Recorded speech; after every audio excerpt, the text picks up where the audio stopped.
Zimbabwe, straight from Zimbabwe. Comedian Doc Vikela tests the limits of freedom of speech. He gets ideas for his jokes from newspapers and what's happening in politics. There's one question that any Zimbabwean will fail to answer at any given time. One simple question: who's your former president? Some people are concerned about President Robert Mugabe's health. He's 92 years old. It's a risky job.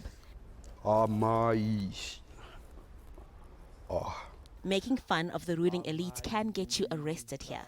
But this comedian says he just wants to make people laugh. Zimbabweans are very funny people. So it's always a surprise to them. And then they enjoy it a lot. Manipulating the masses to rise against me. Theatre in the Park is a stage for artists to express themselves.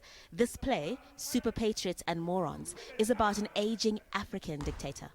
He is the man in the white suit who rose to power overthrowing white colonial rulers. And yet I'm jobless. But after decades of corruption and mismanagement, his people are now hungry, poor and unemployed. Spend half a day with township. The unnamed African president is haunted by imaginary ghosts and voices who make him question whether his people still support him. This leaves him paranoid and making dubious decisions. Tell her, bazooka. The play annoyed some politicians and was banned. Despite the risk, actors recently performed in the main park in the capital Harare. It was a packed show.